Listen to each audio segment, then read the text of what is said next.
Praise God. So, awitin nga natin yung Amazing Grace. Hallelujah. Halika kayo. At ating buong sigla, tumayo ang bawat isa at hindi ko mapigilan ang pagpatak ng luha.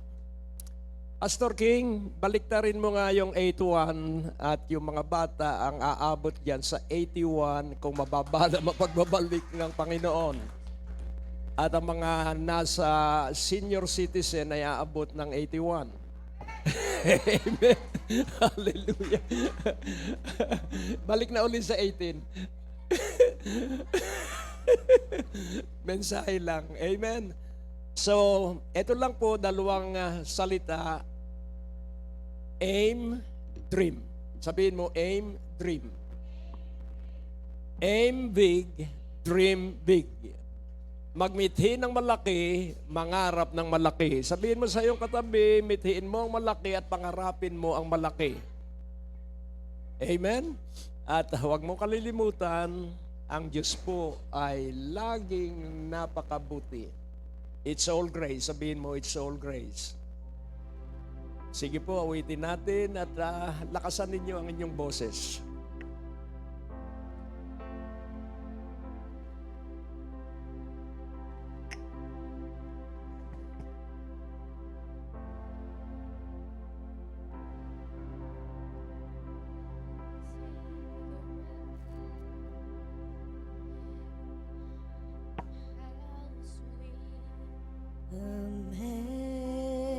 Amazing grace, How sweet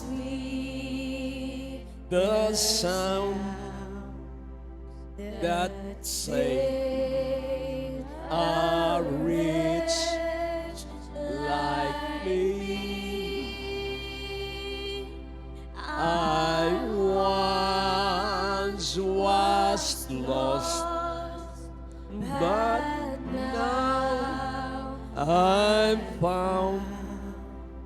Was blind, but now I see.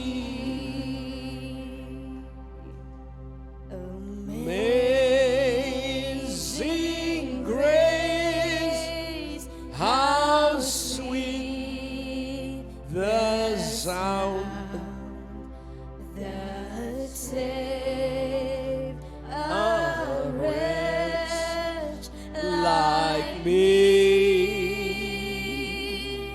I once was lost, But now I'm found.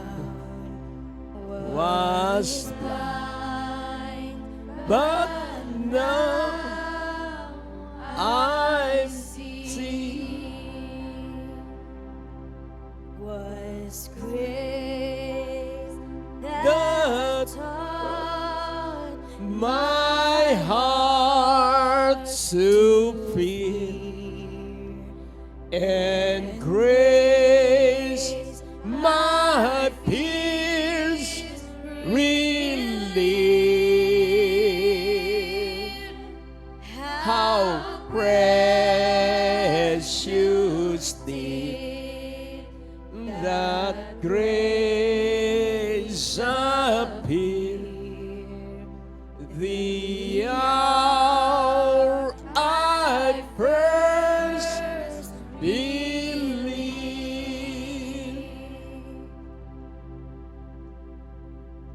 My chains are gone, I've been set free.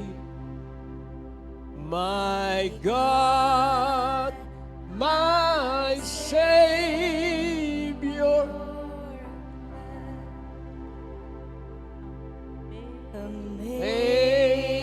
amazing grace, how sweet the sound that saved a wretch like me.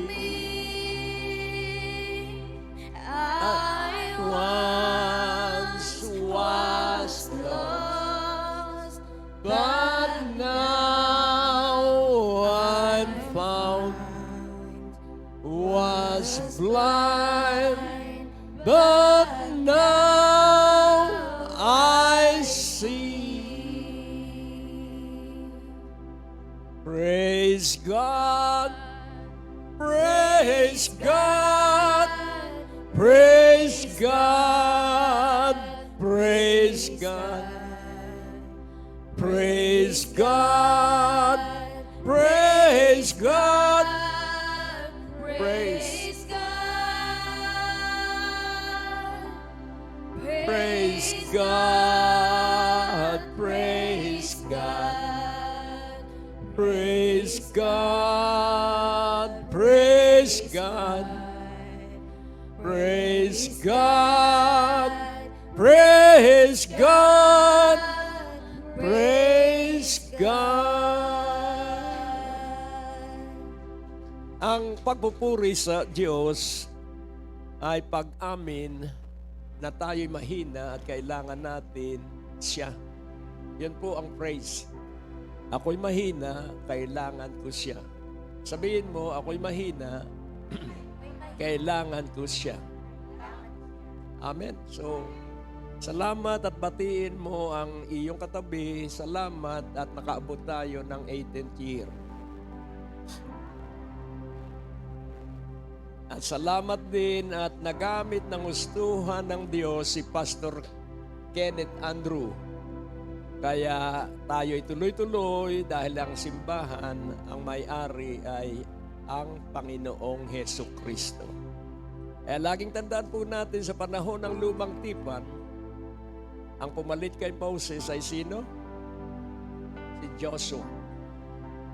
Pero sa bagong tipan, tuloy-tuloy ang Panginoong Hesus Kristo sa pagpapastol sa kanyang kawan. Kaya ka narito dahil ikaw ay hinahanap ng ating pastol. Kaya ikaw ay nasa 18th year anniversary. Sino ang humahanap sa isang tupang nawala?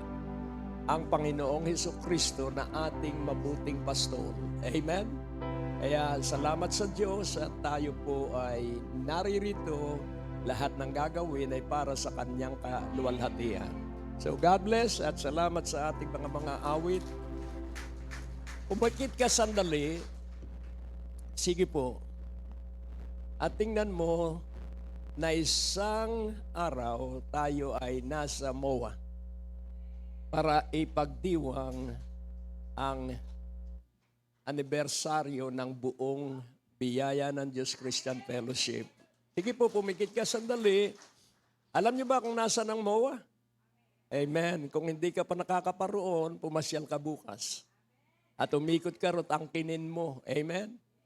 Sapagkat yung mga mapag-angkin, sila po ang tumatanggap. Sabihin mo, ang mapag-angkin, sila ang tumatanggap. At ang aangkinin mo ay laging ang mga pangako ng Diyos. Ang aangkinin mo, pangako ng Diyos, hindi pangako ng tao.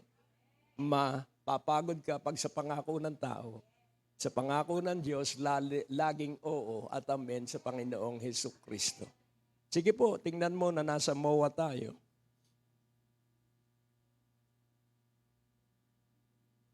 Yun po ay once na celebration.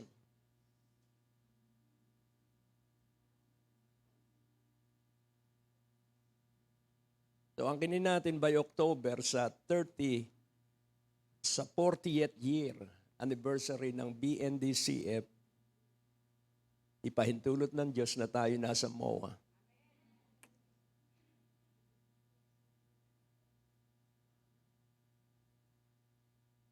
Salamat po aming Ama sa pangalan ni Jesus. At bawat isa ay umupo at makinig. Sabihin mo, makinig kang lagi. Amen? So tayo po'y manalangin. O Diyos aming Ama, dakilat napakabuti. Napakaginhawa na laging kami ay nasa iyong isipan at kailanman kami ay di mo kinalimutan.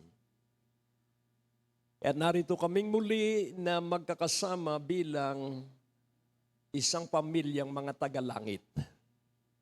Sa makapangyarihang pangalan ni Jesus, Amen. Sabihin mo, ikay tagalangit. Amen? Amen. Parang hindi mo yata ibig. Dapat nagagala ka. Sabihin mo, ako'y tagalangit. Amen. Hallelujah. At yun po ang katotohanan kay Kristo, tayo mga tagalangit, bagamat tayo'y nasa lupa pa rin. Kaya nga po, huwag nating kalilimutan ang titulo ng 18th year anniversary message ay aking pinakinggan sa Diyos ang napakahalagang katotohanan. At dito po, ano po yung God's glory of His grace. Glory of His grace. Kalwalhatian ng kanyang biyaya. Huwag po natin kalilimutan yan.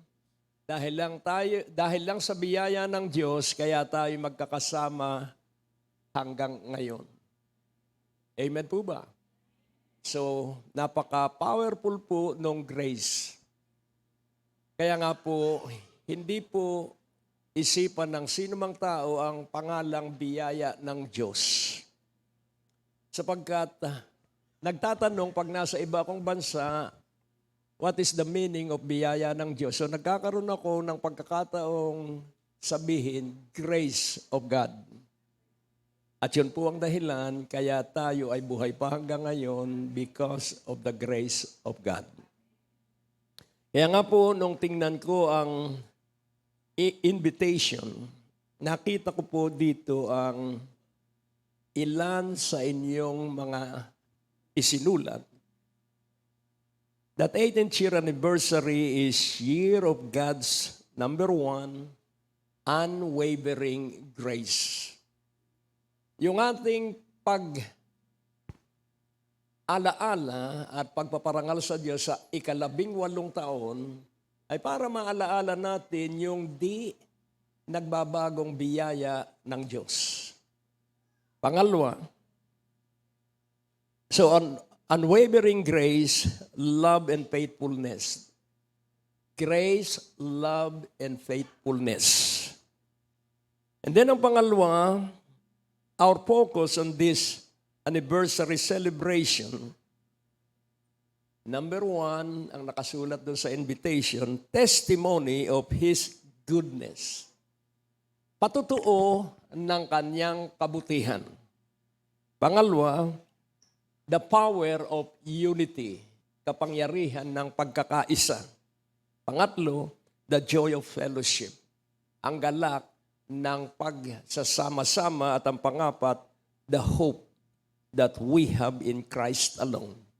Ang ating pag-asa na kay Kristo lamang. At dalangin ko na ito ay inyong isiping mabuti na tayo buhay hanggang ngayon at magpapatuloy mabuhay dahil sa kabutihan ng Diyos. At ang kabutihan ng Diyos ay ang kanyang awa. The goodness of God is His mercy. Hindi siya nababagot dahil hindi siya titigil hanggat hindi makikita sa sino man sa atin ang larawan ng Panginoong Jesus. Walang tigil po ang Diyos. Dadalhin tayo sa pagkatulad sa Panginoong Hesus Kristo. Kaya nga po ating huwag kalilimutan. Umikit ka sandali at sundan mo at ito ay gagawin mong iyong kapasyahan. Sabihin mo, I choose. Ilakas mo, I choose to love every day. Amen. Sabihin mo, pinipili ko ngayon na ako'y iibig araw-araw. Number 2, I choose to be joyful every day. Lagi akong magagalak araw-araw. Number 3, I choose to be peaceful every day. Magiging akong laging nasa kapayapaan araw-araw. Pang-apat, I choose to be patient. Magiging akong matiisin. Sabihin mo, magiging akong matiisin. At ang pang-5, sabihin mo, I choose to be gentle in every day life. Amen? So, laging hindi naririndi. Sabihin mo, hindi ako maririndi anuman ang mangyari sa kapaligiran. I choose to be good every day. Tutulungan ko ang aking kapwa sa abot ng aking kaya at maging di ko kaya. Gagawan ko ng kabutihan ng aking kapwa. Amen? And then I choose to be meek. Na ibig sabihin, Diyos lamang ang aking inaasahan. Araw at gabi. And then I choose to be temperate. Mula ngayon, hindi na ako magagalit. Sabihin mo sa iyong katabi, tingnan mo uli ang iyong katabi at sabihin mo, bakit mukhang malungkot ka? Parang ikay magagalitin pa rin. Kailangang maaliwalas ang mukha mo. Amen? Kailangang lagi kang nakangiti. Dahil ano ang sabi ng banal na kasulatan? The joy of the Lord is, at sa panalangin ng Panginoon, meron siyang hiniling sa kanyang ama. Sa John 17 po yun, pero ikaw na mag-aaral doon, at ang unang hiningi niya ay unity of the believers. Nagkakaisa. Ang pangalawang hiningi niya, ang galak niya ay mapasa bawat mananampalataya. Kaninong galak? Galak ng Panginoon. At ang pangatlo, proteksyon ng Panginoon sa lahat ng kasamaan. At ang pang-apat, kabanalan ng bawat mananampalataya. At ang panlima, so pag ikaw at ako'y nagkakaisa, sabihin mo pag ikaw at ako ay nagkakaisa, magkakaroon tayo ng galak ng Panginoon. Magagalak ang Panginoon dahil tayo nagkakaisa. Amen? At dahil tayo ay nasa kagalakan ng Panginoon, protektado tayo sa lahat ng masama. At patuloy na kanyang gagawin ang kabanalan niya sa atin. At ano ang layon? Bakit gusto niyan tayo nagkakaisa?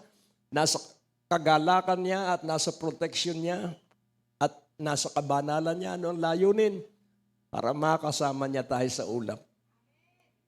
Yun po yung ikalimang prayer niya sa John 17, makasama niya tayo sa ulap.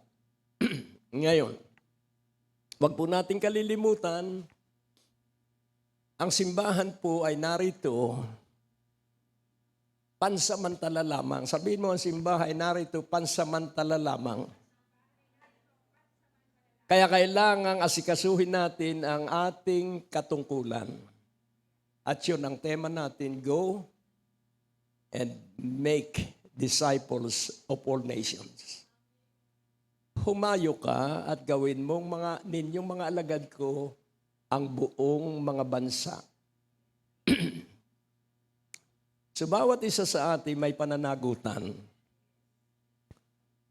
Kailangan ikaw at ako ay alagad ng Panginoon at ang mga alagad laging sumusunod sa Panginoon.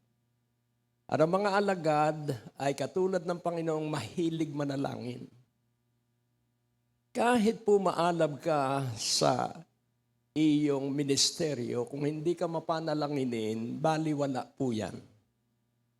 Kaya binigay sa atin ang prayer mountain para tayo ay umakyat doon at manalangin.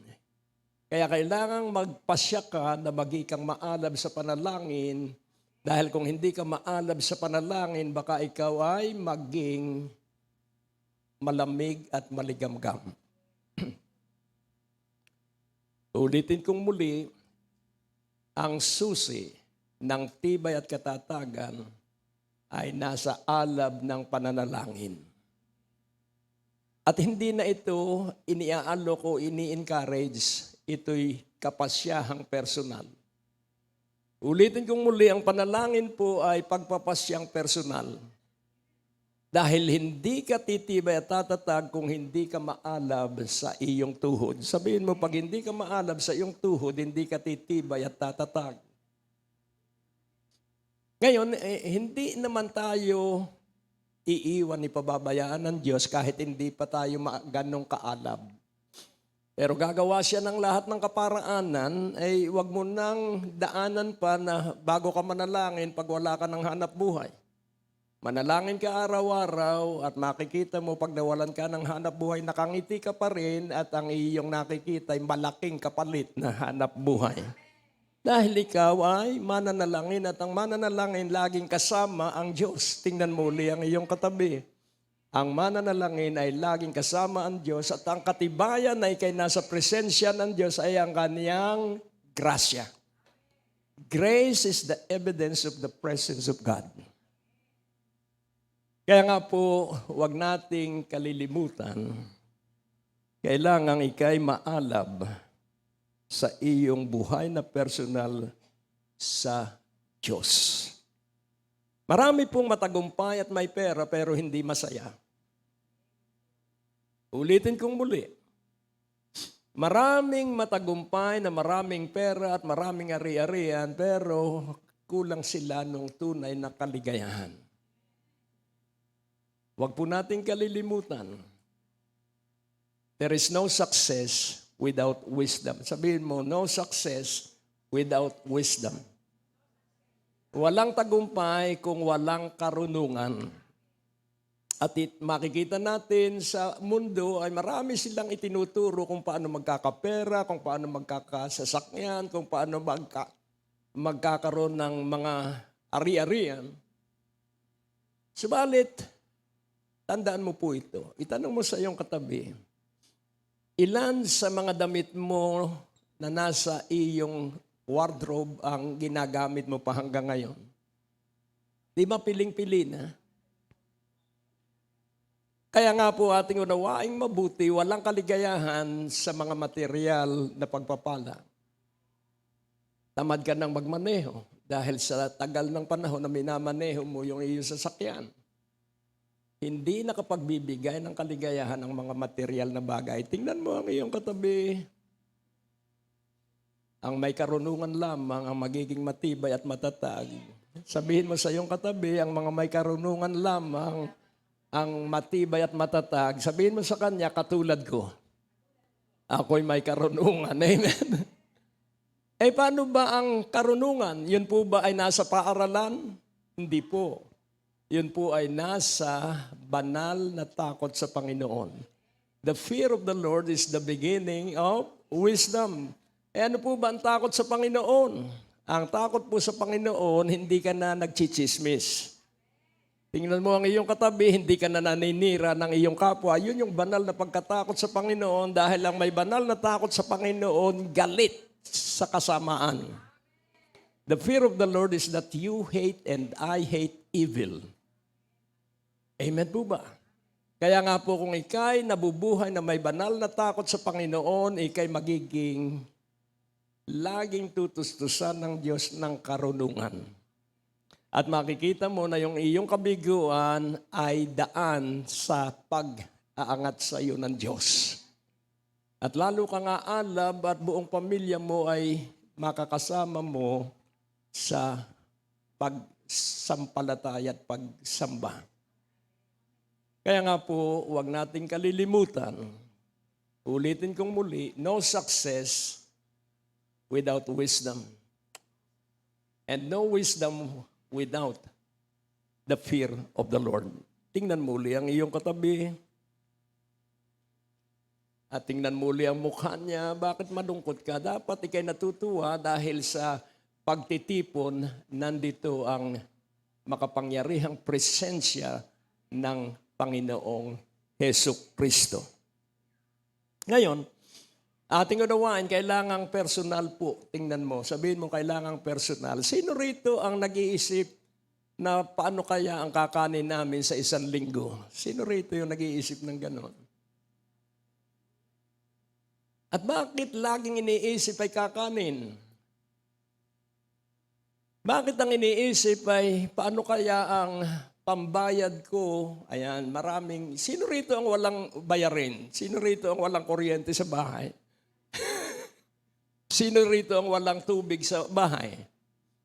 Araw-araw may bayarin tayo. Tingnan mo ang iyong katabi, sabihin mo, araw-araw may bayarin tayo. At magkakaroon ka lamang ng pambayad sa lahat ng iyong bayarin kung gagawin mo ang dalawang bagay na ito. Lahat ng bagay sa iyong buhay ay hindi ka magkukulang.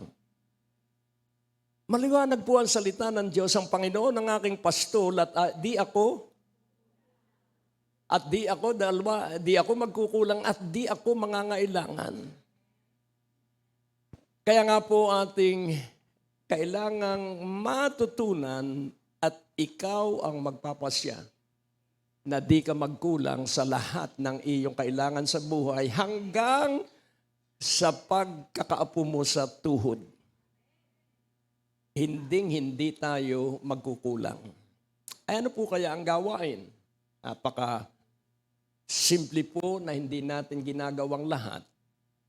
Ang laging iniisip natin ay kakainin, dadamitin, at iinumin. Pero ano ang sabi ng Panginoon, Matthew 6:33, "But seek ye first the kingdom of God and His righteousness."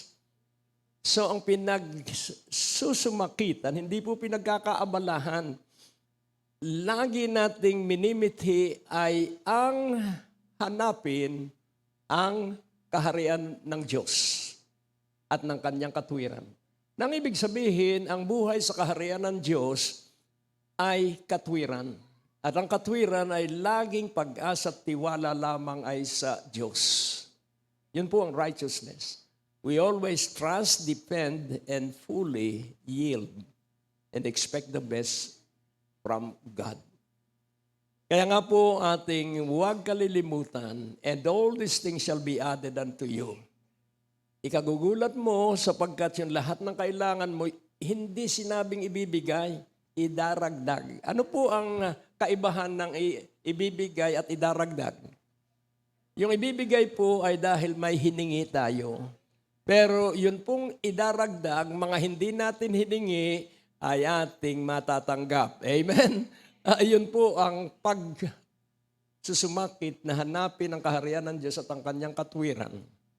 At ang isa pang napakaginhawa ay lahat ng ating pangangailangan, at alam natin po ito.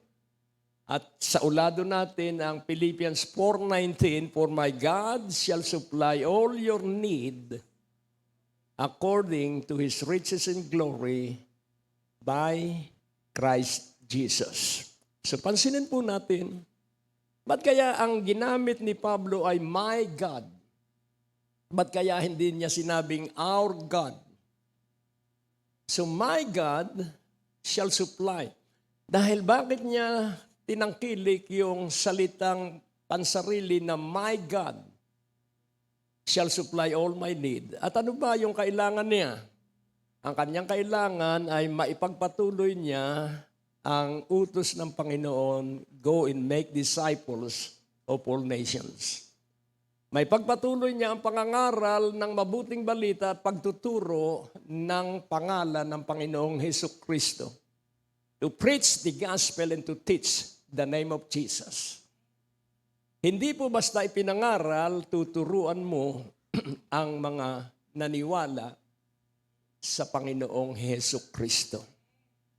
Kaya, yun pong kaganapan nung 4:19 ay nasa 4:17. At ang sabi ng Philippians 4:17, "Lahat ng inyong itinulong na ipinadala sa akin, bagamat di ako nagkukulang, ngunit ito'y nakadagdag. Kaya't ang aking Diyos," amen, hallelujah, Kaya pag ikaw ay nagbibigay ng pera sa ebanghelyo, my God shall supply all your need. Hindi po isa lang all your need. According to His riches in glory. Not because I desire a gift, but I desire fruit that may abound to your account.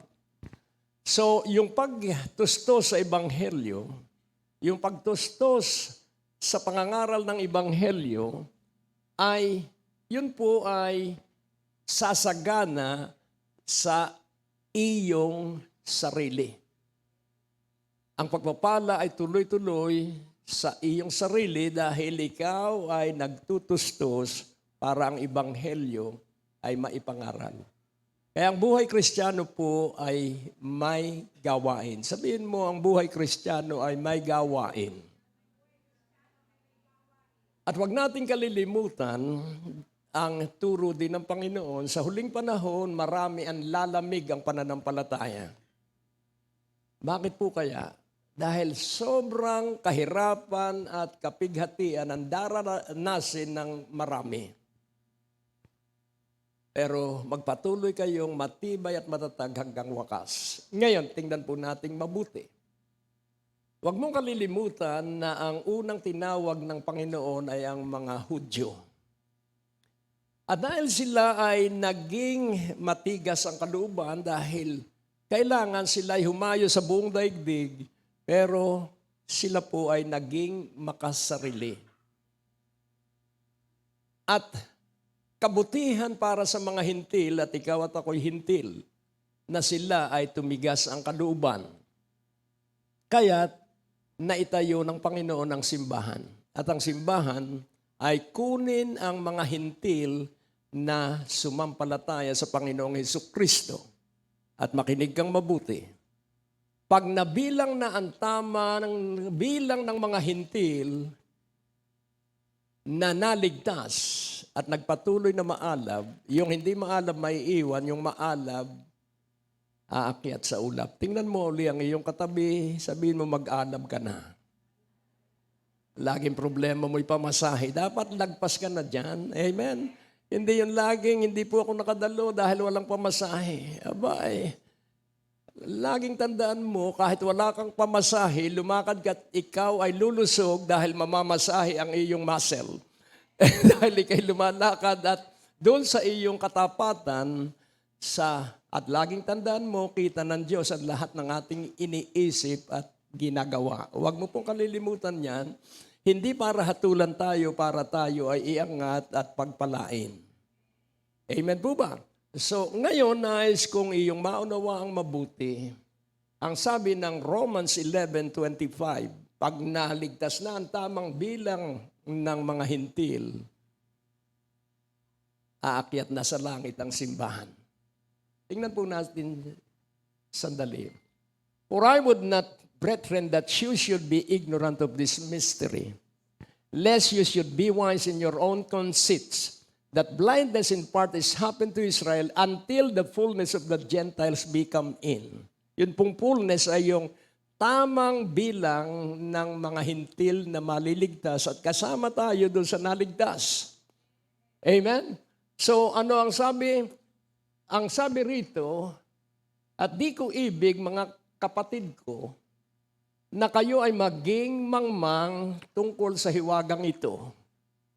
Baka kayo ay maging matalino sa inyong sariling ikasisira na ang pagkabulag ay bahagi lang na nangyari sa Israel hanggang maligtas ang tamang bilang ng mga hintil. At ano ang mangyayari pag nakumpleto na yung mga hintil na maliligtas? At dito ay makikita po natin na aalisin na ang simbahan. Sabihin mo, aalisin na ang simbahan. Dahil hanggat may simbahan, hindi patuloy na makapaninira si Satanas dahil tayo'y nananalangin. Sabihin mo sa iyong katabi, dahil tayo nananalangin, hindi makapagpapatuloy manira si Satanas dahil tayo'y nananalangin. Amen? Kaya nga po, dapat yun ay ating laging ginagawa.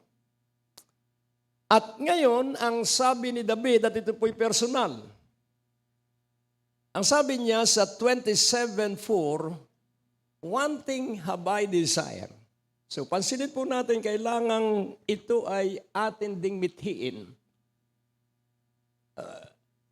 Psalms 27:4, one thing have I desired of the Lord, that is what I will seek after, that I may dwell in the house of the Lord. Tingnan po natin, all the days of my life. So lagi akong dadalo sa gawain sa lahat ng mga araw ng aking buhay. Kaya sabihin mo sa iyong katabi, huwag kang a-absent. Huwag dahil meron kang ibebentang deal, kalimutan mo na yon. Dahil ikay mahihirapan lang dahil hindi mo inuna ang pagdalo sa pagtitipon. Maisara mo yon sa araw ng linggo, hindi ka pa rin maligaya dahil ang Diyos hindi maligaya. Dahil hindi mo siya inuna. Tingnan mo uli ang iyong katabi. Pag hindi maligaya ang Diyos, hindi mo pakikinabangan yung mga bagay na iyong pinagsikapan, ngunit lumabag ka sa kalooban ng Diyos. Amen? So dito makikita po natin isang bagay. Sabihin mo isang bagay. Ang aking minithi sa Panginoon na ito ang aking hahanapin. Upang makapanirahan ako sa bahay ng Panginoon sa lahat ng mga araw ng aking buhay para pagmasdan, anong pagmamasdan sa pag ikay dumadalo, ang kagandahan ng Panginoon at makapagtanong sa kanyang templo, ano po ba ang iyong ginagawa? Huwag mong uutusan ng Diyos. Tanungin mo, ano po ba ang iyong ginagawa at ano po ba ang iyong ibig na aking gawin sa iyong ginagawa? Yun po ang tamang panalangin. At sa mga lalaki naman, yung asawa mo ay mahalin mo. Sapagkat pag hindi, mga lalaki, sino rito ang lalaking may asawa, itaas ang kanang kamay. Ito, maliwanag din ng Biblia, ibigin mo ang asawa mo at mahalin.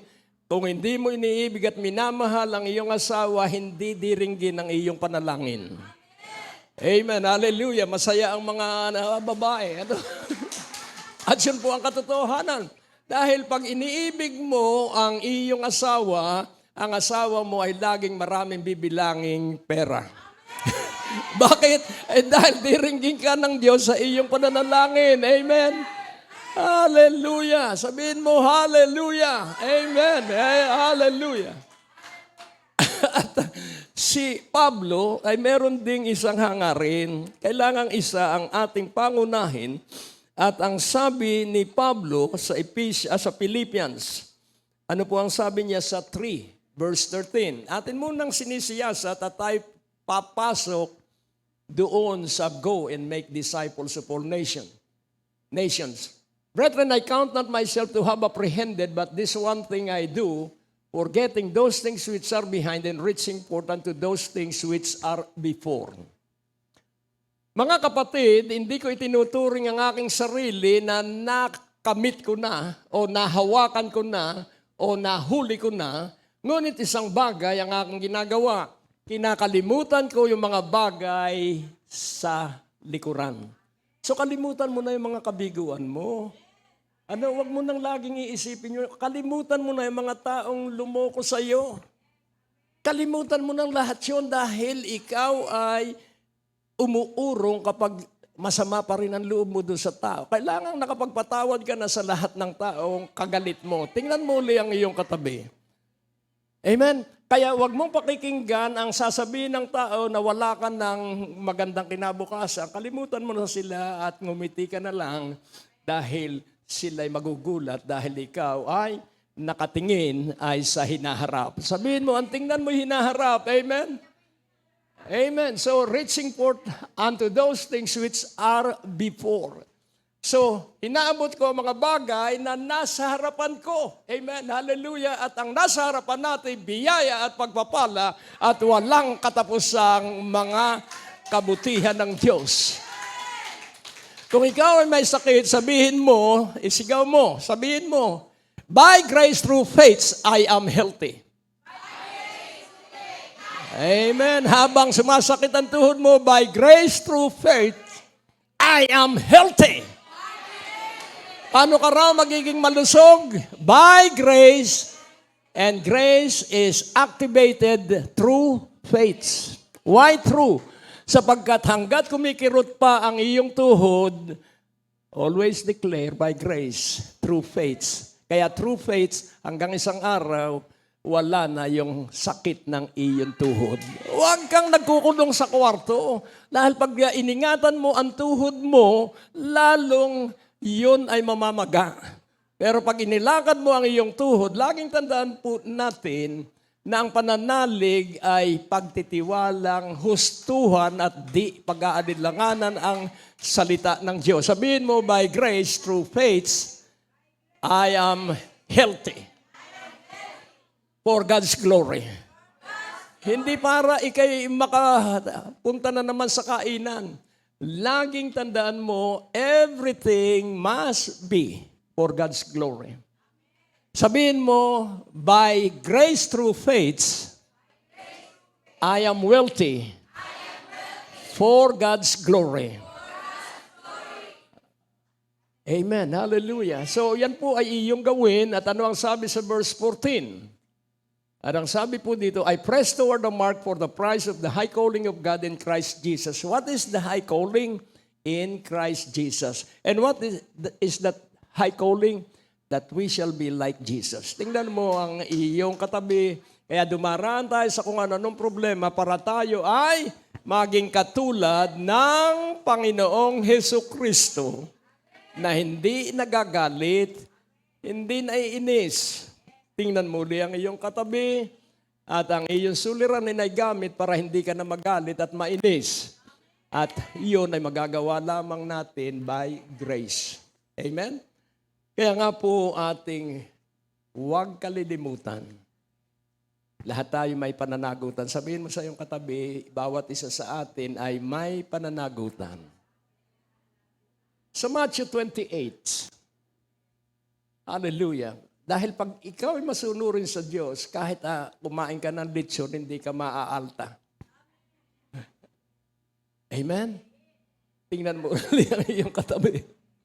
Sa Matthew 28, ito ang tema ng ating 18th year anniversary at magsisiruin tayo. Isa-isahin po natin, ano po, at nang maunawaan mong mabuti, Matthew 28:18. Simulan natin sa 18. And Jesus came and spake unto them, saying, all power is given unto me in heaven and in earth. So, bumalik po siya sa kanyang katayuan na isang totoong Diyos.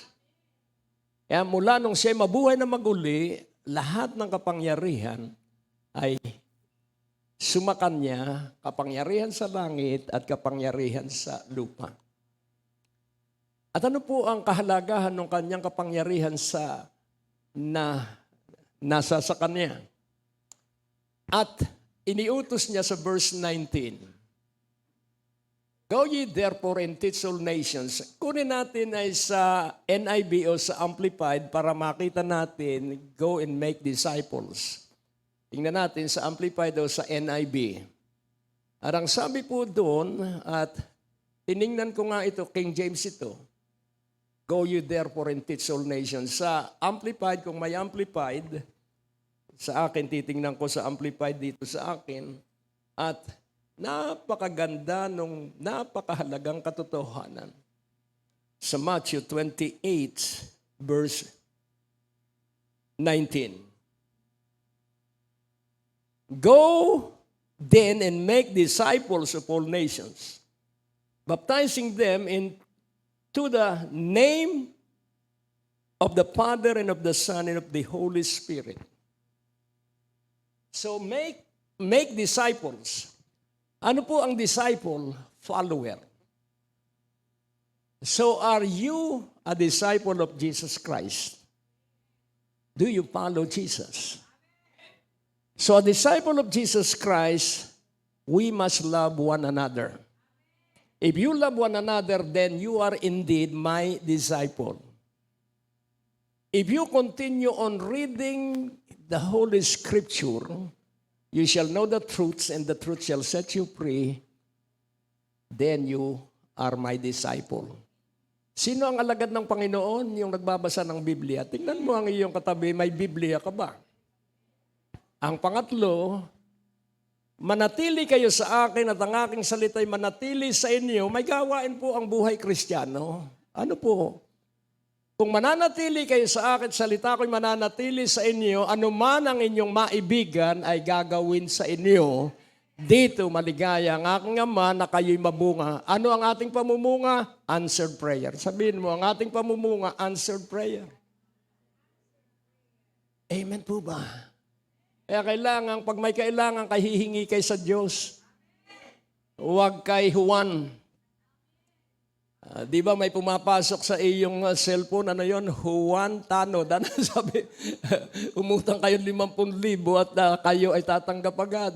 Huwag po. At huwag din yung bill list. Para makapunta ka sa mga resort ay mag-text ka lang at bibigyan ka kahit 500,000 para ikay makapag-resort. Huwag po. Laging tandaan mo, hindi nagkukulang ang mga tagasunod ni Kristo. Sabihin mo, hindi nagkukulang ang mga tagasunod ni Kristo. Amen. Hallelujah. Kaya dito ay makikita po natin, therefore, go and make disciples of all nations, baptizing them in the name of the Father and of the Son and of the Holy Spirit. We have to pass and experience 2 baptisms. Sabihin mo, kailangan 2 bautismo ang daanan mo. Number 1, baptism in water. Kayo ba'y nailubog na sa ilog o winisikan lang kayo ng tubig? Kailangang ilulubog. Yung water baptism ay pagtanggap na ako'y makasalanan at pag inilubog ako sa tubig sa pangalan ni Jesus, ako'y pinatawad na at pinalaya na sa mga makasalanan kong ginawa. Hindi ka na magsisigarilyo at hindi ka na magbabantay sa kanto para sa customer. Yung kanina, napakaganda ng portrayal, ano po. Talagang mga artista, talagang yung bagsik, na inihahampas yung bag. Talagang hanga ako sa inyo at yun nga lang, hindi lubhang maganda ang pagka-arte ng lasenggo. Parang hindi lasing eh. Parang nakangiti, brother Rene. Ay, dahil hindi ka nga lasenggo, kaya hindi mo nagawa yung pagiging lasenggo. Kaya nga po, dapat ininom mo yung 2 bote. Pero masaya tayo. Amen. Sabihin mo, masaya tayo. Kaya nga po, ating unawaing mabuti, the second baptism is the baptism with the Holy Spirit. And how shall the second baptism take place? When you were baptized in water. After baptism in water. Kaya magtanong ka at sabihin mo, hindi pa ako baptized in water. Pwede bang ako ay mailublob? At maraming taon bago ko natutunan ito at maraming taon bago ako nailublob. Pero nangangaral na ako at nagtuturo na humahayo kahit hindi ako nalublob, pero sa Better Living, sa Paranaque, doon sa isang simbahan, kaming mag-asawa, inilublob. At maraming taon na akong nangangaral pero walang nag-ordain sa akin. After 11 years, saka ako na-ordinahan bilang lingkod ng Diyos. At nung makita ko, ang sabi ni Pablo, walang sino mang taong nagtalaga sa akin, ang banal na Espiritu ang nagtalaga sa akin. Kaya siya nagpapatuloy, sabihin mo, ang banal na Espiritu ay nasa iyo, kaya kailangang gawin mong mga alagad ang mga kakilala mo. Ano po ba ang baptism? Baptize them in the name of the Father and of the Son and of the Spirit. Yun pong word na baptize is immersion. Sabihin mo, paglulubog. Tingnan natin sandali, nung ang Panginoong Hesukristo, ayaw ni Juan Bautista na bautismuhan sa tubig ang Panginoon. Dahil ang sabi niya, hindi ako karapat-dapat kahit sa iyong tali ng sapatos dahil ikaw ay siyang higit kaysa akin. Pero nung sabi ng Panginoon, mangyari ang dapat maganap ngayon, gawin mo. Bautismuhan mo ako sa tubig. At nung siya'y mabautismuhan sa tubig, tingnan natin sandali ang Matthew 3, verse 17. Nung mabautismuhan na ang Panginoon sa tubig, ano po ang sabi? At ang sabi rito, and lo, a voice from heaven saying, "This is my beloved Son in whom I am well pleased." Sa 16, bumaba sa kanya ang banal na Espiritu. At ano ang sabi? And Jesus, when he was baptized, went up straightway out of the water, and lo, the heavens were opened unto him, and he saw the Spirit of God descending like a dove and lighting upon him. So, saan siya dinala ng banal na Espiritu? Sa ilang. At siya nag-ayuno ng 40 araw. Kaya ang banal na Espiritu pag nasa iyo, marami kang daraan ng labanan. Tingnan mo ang iyong katabi. Kaya kung wala kang kalaban, ay nalulungkot ang banal na Espiritu dahil laging tandaan mo, the Father is the giver of life. Sabihin mo, ang Ama ang nagbibigay ng buhay. And the Son lived that life. At ang anak ang nagsagawa ng buhay na yon. At ang banal na Espiritu ang nagpatuloy ng buhay na yon. The Holy Spirit is the one who continue that life. At makikita po natin, ano ba ang buhay ng Panginoong Jesucristo? Hindi ba siya dumaraan ng pagsubok? Hindi ba siya dumaraan ng mga tukso at pag-upasala? Dumaan siya sa lahat ng iyon, pero hindi siya nadaig. Bakit? Dahil kasama niya ang banal na Espiritu. At pagkasama mo ang banal na Espiritu, giginhawa ang iyong pamilya. Tingnan mo ang iyong katabi. Pagkasama mo, tanong mo sa iyong katabi, kasama mo na ba ang asawa mo dito? Baka naiiwan, ay pupuntahan natin, usungin natin. Hindi dapat kasama mo ang buo mong pamilya. Hindi ikaw lang. Kaya naman hindi siguro sumasama, baka ikaw ay mainisin pa rin. Ikaw ay hindi makapagpatawad. Pumikit ka sandali at patawarin mo kung sino man ang kinaiinisan mo dahil kahit anong pangangaral, magpatumba-tumba man ako dito, hindi ka matututo kung hindi ka nakapagpapatawad. Tingnan mo uli ang iyong katabi. Isipin mo, sino ang iyong di mapatawad at sabihin mo ngayon, pinatatawad ko po si. Kung ano man ang pangalan, patawarin mo siya sapagkat ikaw at ako ay kinakasihan ng banal na Espiritu. Ano po ba yung baptized? To be immersed. Ano po ba yung to be immersed? Ilublog sa tubig. Pero higit na mas maganda yung immersion alab sa ating buhay na pakikipag-ibigan sa Diyos. To make disciples, kailangang personal mong buhay ay maalab sa Ama, sa Anak, at sa banal na Espiritu. Amen po ba? Kaya nga po, wag po nating kalilimutan. Go and baptize and make disciples and baptize. Go and make disciple of all nations. Kaya mga kapatid, kailangan sa opisina mo, may mga alagad na ng Panginoon doon sa kasama mo o ikaw pa rin hanggang ngayon. Mag-isa ka pa rin hanggang ngayon. Naalala ko yung unang trabaho ko at destino agad ang aking assignment. Construction. Ang sabi niya, Greg, pinadadala ka kita dyan, wala ka pang karanasan. Pero wag mo lang kalilimutan ito. Hindi ko nakalimutan yon. Maraming tao, pag walang job, ay gustong magka-job. Tingnan mo ang iyong katabi. Sabihin mo, maraming taong walang job, gustong magka-job. Pero Greg, tandaan mo ito, maraming nagka-job, ayaw job-jobin. Kailangan trabahuhin mo ng gusto yung iyong gawain dun sa iyong pinapasukan na hanap buhay. Amen po ba? Kaya nga po ating unawain na dahil ginabjab ko at naging matagumpay ang lahat ng assignment ko, may isang kaibigan ako nang sabi, halika nga at ako may malaking project. Iniwan ko yung pinagjabjaban ko dahil yung kaibigan ko may inialok na malaking project.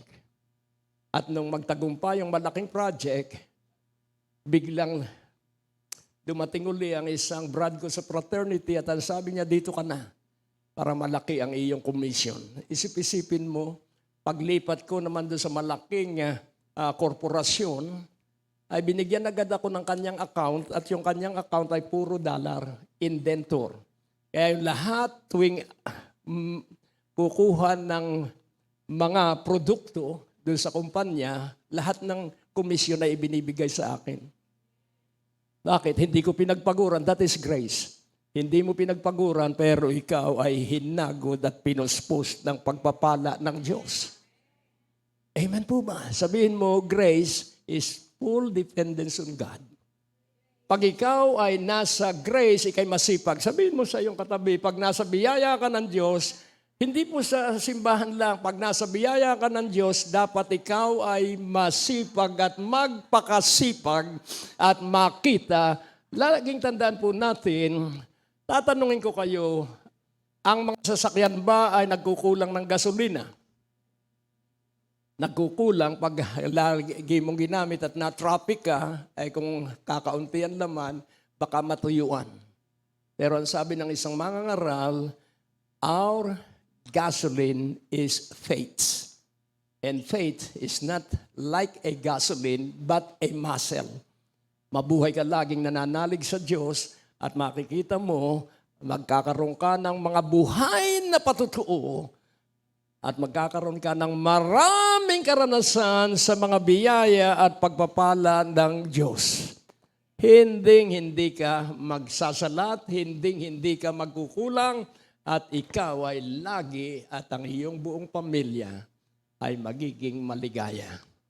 Amen? Dahil kung hindi po ito aming nilakaran, hindi ko po ito alam, pero sa mga krisis ako ay natuto. Tingnan mo uli ang iyong katabi. In your problems, in your crisis, there will be learning and lessons to be learned.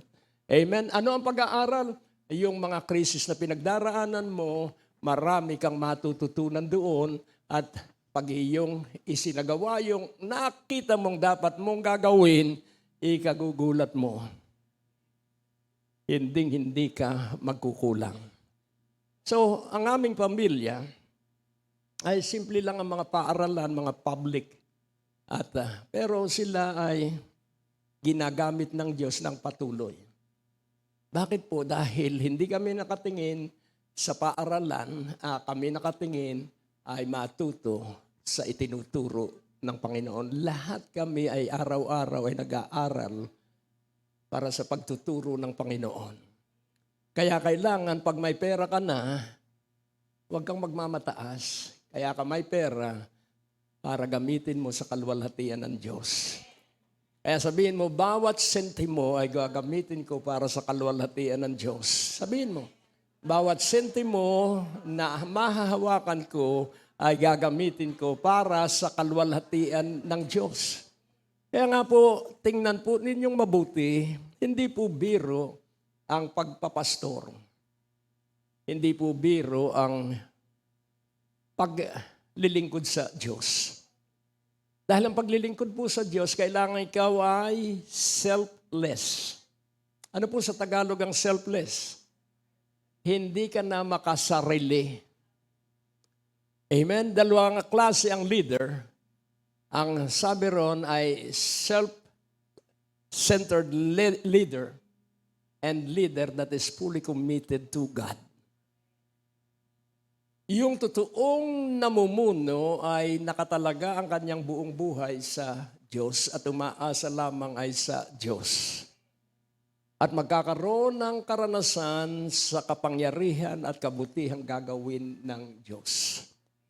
Kaya nga po yung glory of His grace, ang ibig sabihin, tingnan po natin at ating usisain sa Ephesians chapter 1.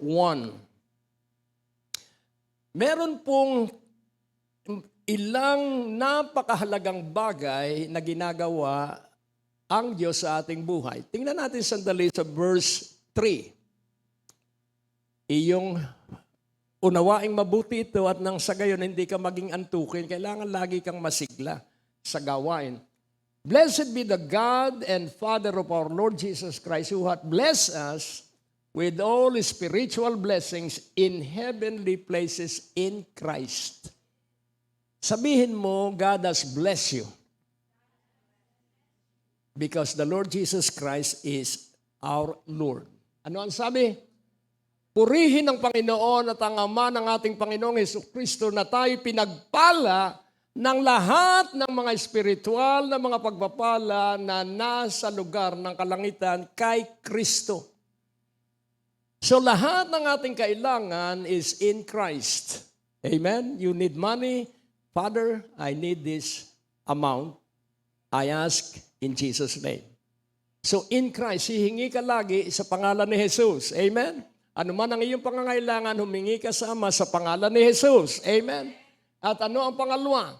So, He hath blessed us. Ang pangalawa sa verse 4. According as He had chosen us in Him before the foundation of the world, that we should be holy and without blame before Him in love. So dito makikita po natin na tayo'y pinagpala na niya, hindi pa tayo born again, at ano ang layunin niya? Hinirang niya tayo mula pa sa pundasyon ng daigdig na tayo maging banal at walang kapintasan sa harapan niya sa pag-ibig. Sino ang walang kapintasan? Ang mga umiibig. Sabihin mo, ang walang kapintasan ay ang mga umiibig. Banal sa harapan niya sa pag-ibig. Kaya kailangan lagi tayong umiibig. So yun po ang una, tayo ay pinagpala. Ang pangalawa, tayo'y hinirang para tayo manatili sa kabanalan at buhay na walang kapintasan. Sa verse 5, having predestinated us unto the adoption of children by Jesus Christ to Himself, according to the good pleasure of His will. At tayo'y Kanyang itinalaga na, ano yung adoption? Na tayo'y ampunin na mga anak ng Diyos sa pamamagitan ng Panginoong Hesukristo. Each one of us were adopted by the Father in Jesus Christ's name. Amen. Sabihin mo, anak ka ng Diyos kay Kristo Jesus. At bakit tayo ay kinalulugdan ng Diyos? At ano ang mangyayari? Sa verse 6, ito po yung mensahe. To the praise of the glory of His grace, wherein He hath made us accepted in the beloved. Sa papuri ng kalwalhatian ng Kanyang biyaya, kung saan tayo ay ginawa niyang tanggap na Kanyang mga minamahal at pinakaiibig. Ano po ang ibig sabihin? What is the glory of His grace? Pag ako ay may bayaran, at ang bayaran ko ay hindi personal sa mga gawain ng Panginoon. At laging nararanasan ko yung kalwalhatian ng Kanyang biyaya. Grace is unmerited favor. Sabihin mo, grace is unmerited favor. Pagpapalang hindi ko trinabaho. Amen? Yun po ang grasya. At natanggap ko ang lahat ng pagpapala sa pamamagitan ng pagtitiwala sa Kanya. Amen? It is only fully dependent on Him and relying and yielding to Him day after day. Amen po ba? Kaya dito ay makikita po natin, tayo ay makararanas araw-araw ng kalwalhatian ng Diyos. Pag naalala ko ang aming bahay, nung maitayo yun, dahil loan yun, at parang kahon lang, walang laman pa ang bahay, at ang sabi ng SSS, hindi po marirelease ang final loan ninyo. Dahil tingnan naman ninyo ang litrato ng bahay ninyo, parang kahon lang. And because of the wisdom of God, sabi ko, sir, totoo yan, parang kahon. Pero pag inirelease mo yung remaining na balance ng loan, hindi na magiging mukhang kahon yan. Ngumiti siya. Oo nga, no? Inirelease. Tingnan mo, kailangan ikaw ay may karunungan. Sabihin mo, kailangan ikaw ay may karunungan. Amen po ba? Ngayon, nung aming i-dedicate yun, sabi ng kapitbahay namin siguro may patay kang baka at litsong baboy. sa dedication. At nung i-dedicate yung bahay, wala pang mga salaset. At may bisita kaming kaibigan ko na lingkod ng Diyos na British. At siya ay i-dedicate yung bahay.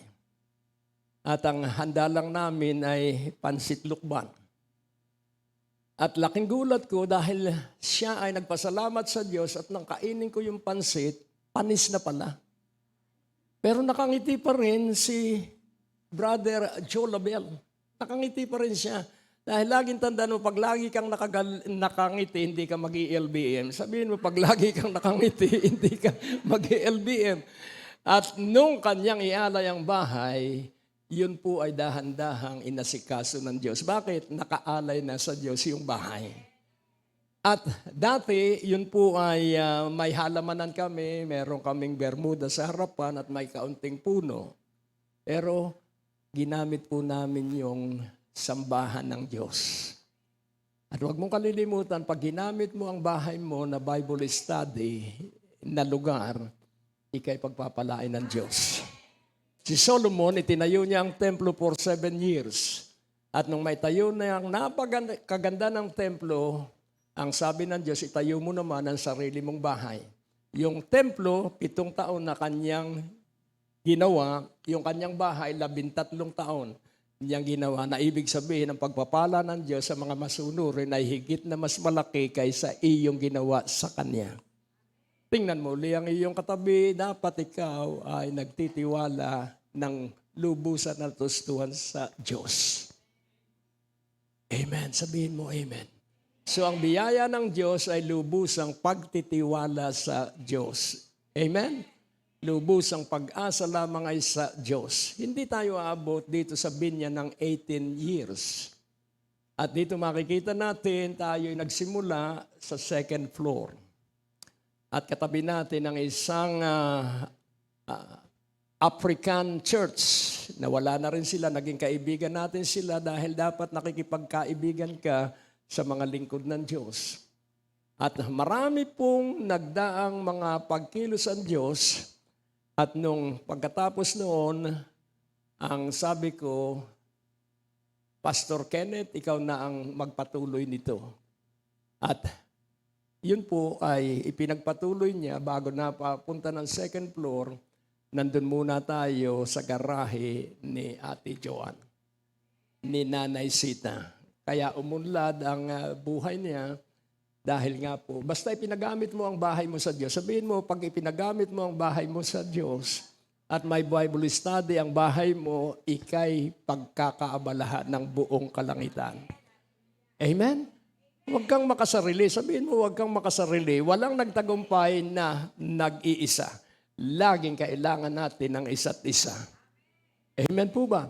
Kaya nga po, yun ay nagpatuloy hanggang laging problema po ang dahilan ng paglaki at paglago. Tingnan mo uli ang iyong katabi. At kami ay kontento na dahil yung bungalo ay mukha ng bungalo bagamat mababa. Kaya bungalo, mababa. Pero yung bahay dun sa aming katabi ay nagtayo ng firewall. At pag umuulan, basang-basa ang aming kisame pumapasok sa aming bahay. At ang sabi ko, Diyos ko, paano kaya ang aming gagawin? Nagtanong ako sa arkitekto at ang sabi niya, lagyan mo na lang po ng pipeline. Doon sa iyong alulod, lagyan mo sa loob ng kisame ng pipeline. Sabi ko talagang itong arkitektong ito magaling magpayo. Ang sabi, babahatin yun. Ano po? Sabi ko, tinanong ko ang Diyos, ano po ang aking gagawin? At alam mo, pag nagtanong ka sa Diyos, may katugunan. Sabi ng kumpare ko sa likod ng aming bahay, pare, may problema ka pala. Gusto mong gawang kita ng 2nd floor? Ba, sabi ko, ayos ito ah. Bakit dumating yung gagawa ng 2nd floor, wala naman akong pera? Dahil dinala ko sa Panginoon yung problema. Hindi ko inutusan ng Panginoon. Dinala ko ang problema at siya ay gumawa ng kaparaanan. Ngayon, ang problema uli ay pera para sa mga hardware. kailangan ang kahoy, bakal, at kung ano-ano, at bubong. Kaya yung bungalow ay nagkaroon ng attic. Ibig sabihin, nagkaroon ng second floor at pag summer, napakainit. Pero gayon man ay kami iniiwas sa sobrang baha. At ang sabi rin ng isang may-ari ng hardware, hindi bale, kumpadre, kunin mo ang lahat ng kailangan mo at bayaran mo pag nagkapera ka. Isip-isipin mo, bakit ako pinagtiwalaan?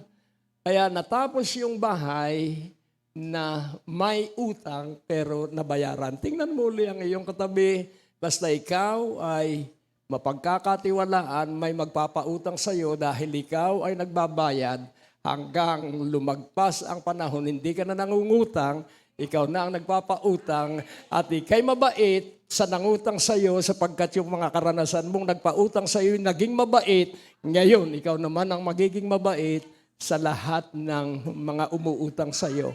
Ang tawag po doon ay grasya.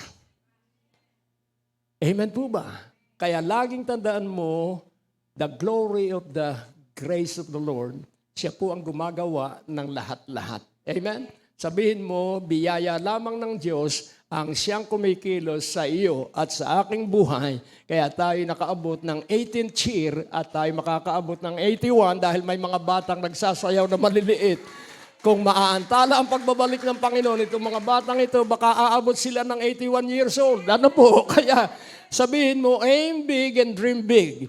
Huwag na manatili ka dyan sa maliit mong kalagayan. Mangarap ka sa edad mong yan, may malaking gagawin ng Diyos sa mga kanyang iniibig. Hindi titigil ang Diyos hanggat hindi ka mailalagay niya sa kanyang napakahusay na pangarap. At huwag mong kalilimutan, kailanman hindi ka nakakalimutan ng Diyos. Kahit lumimot ka, ikay nasa isipan pa rin ng Diyos at yun ang biyaya. Ikaw ay pinagkakaabalahan ng buong langit para ikaw at ako ay magkaisa, umibig at nasa kagalakan lagi ng Panginoon. Lahat ng mga kailangan ng bawat isa sa atin ay apaw para tayo ay maging pagpapala sa marami. Kaya ngayong 18th year anniversary, the Lord bless you with wealth and riches so that we can make disciples of all nations. In the mighty name of Jesus, I declare and decree that all of Biyaya ng Diyos Christian Fellowships is all over the Philippines, Asia, and the world by the power of the glory of the grace of God, that everyone will be mightily be flowing with abundance of grace. At dito tayo magtatapos sa Romans 5:17. We shall reign as king on earth by the abundance of grace and the gift of righteousness through our Lord Jesus. Sabihin mo, by grace through faith, I am strong and healthy. For God's glory. Huwag mong kakalimutan, for God's glory. By grace through faith, I have everything for God's glory. At ito po ang Romans 5:17, that we shall reign as king on earth by the abundance of grace and the gift of righteousness. For if by one man's offense death reigned by one, tinutukoy po rito ay si Adan. Much more they which receive abundance of grace, sabihin mo, abundance of grace, and of the gift of righteousness shall reign in life by one, Jesus Christ. So sabihin mo, we are reigning in life by Jesus Christ. Sabihin mo, we are reigning, tayo nag-ahari sa buhay kay Kristo Jesus. Amen? At paano makikita yung paghahari ng Panginoon sa ating buhay? We shall receive abundance of grace. Sabihin mo, tatanggap tayo ng masaganang biyaya. Sabihin mo, tatanggap tayo ng masaganang biyaya sapagkat nasa atin ang regalo ng katwiran. At ano ang regalo? What is the gift of righteousness? Jesus Christ is our righteousness. That whatever we ask the Father in Jesus' name, we shall receive it all. Kaya narito po kami sa 18th year anniversary na ikaw sa biyaya mo ang kumikilos at gumagawa, kaya na dadala mo kami sa mainam mong banal na kalooban. Maganap ito sa mga kapatiran sa biyaya ng Diyos Christian Fellowship Binyan, Laguna. Apaw, sobra-sobra at di kayang bilanging mga biyaya at pagpapala sa lahat ng aming kailangan. Maganap ito sa lahat ng sisigaw ng Amen sa pangalan ni Jesus. Amen. Salamat at kayo gising hanggang katapusan. Kaya nakasigaw kayo ng Amen. Hallelujah.